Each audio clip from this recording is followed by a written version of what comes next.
Hello. Hindi व्याकरण पाठमाला में आप सबों का स्वागत है।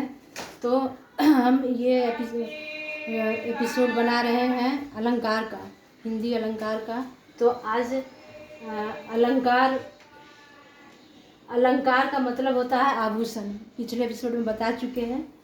तो अलंकार के प्रमुख शब्दालंकार हैं। अलंकार के भेद हैं। प्रमुख शब्दालंकार अनुप्रास का अनुप्रास है, ख सलेश है, ग यमक है। तो आज हम सबसे पहले अनुप्रास अलंकार कैसे पहचाना जाएगा वाक्य में, वो उसको समझते हैं, जो कि हम 4-5 एग्जाम्पल दे करके समझाने का प्रयास किए हैं, ताकि आसानी से सरल तरीका में आप सबों को समझ में आ सके। अनुप्रास अलंकार वाक्यों में वर्णों की बार बार आवृत्ति होती है, वैसे वाक्य में अनुप्रास अलंकार होता है। आवृत्ति मतलब बार बार एक ही वर्ण को आना। आवृत्ति मतलब बार बार एक ही वर्ण का वाक्य में आना, वैसे वाक्य अनुप्रास अलंकार होते हैं। जैसे तरनी तनुजा तट तमाल तरुवर वहु छाए।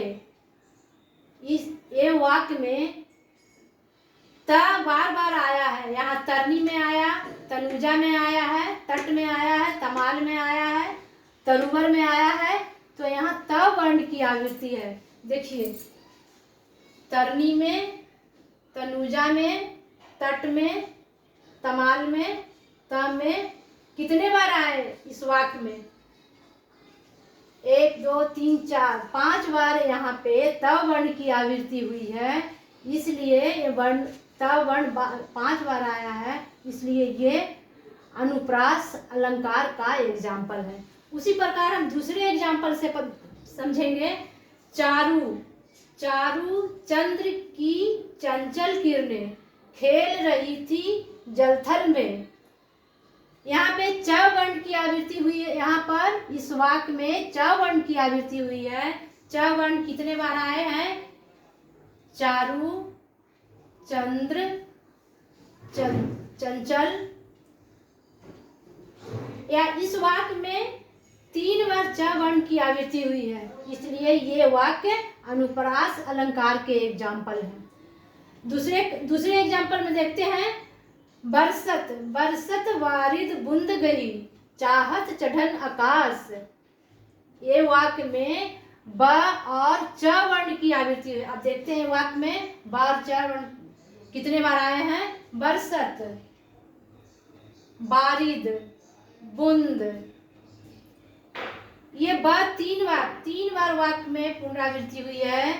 और चाहत च की आवृत्ति पुनरावृत्ति, चाहत चढ़न 2 बार च की पुनरावृत्ति हुई है।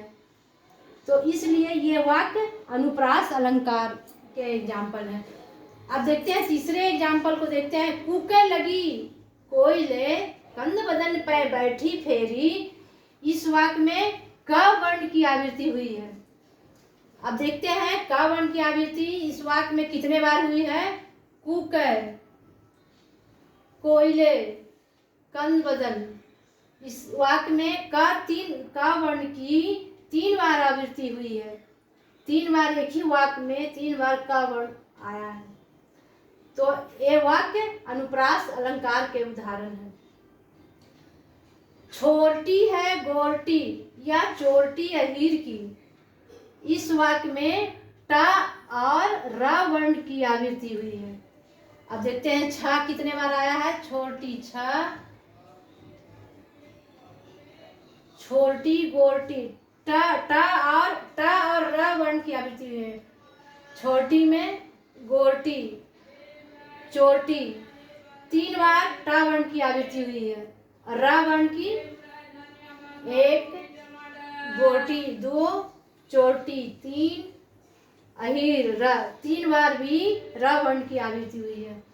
अब देखते हैं 5वें नंबर का एग्जाम्पल में। विमल वाणी में बिना ली कमल कर में सब प्रीत। ये वाक्य में व वर्ण की आवृत्ति हुई है, व वर्ण की। व वर्ण को देख लेते हैं। विमल, विमल, वाणी, वीणा। इसमें इस वाक्य में 3 बार व वर्ण की आवृत्ति हुई है। तो हमें समझाने का ये मतलब है कि जिस वाक्य में वर्णों की बार बार आवृत्ति होती है, वैसे वाक्य अनुप्रास अलंकार के एग्जाम्पल होते हैं। तो अनुप्रास अलंकार मेरे हिसाब से मेरे हिसाब से, अनुभव से, अब ये एपिसोड में आप लोग को अनुप्रास अलंकार पहचानने में मुश्किल नहीं होना चाहिए। बस आज की एपिसोड इतना ही। आगे कल तक का इंतज़ार कीजिए।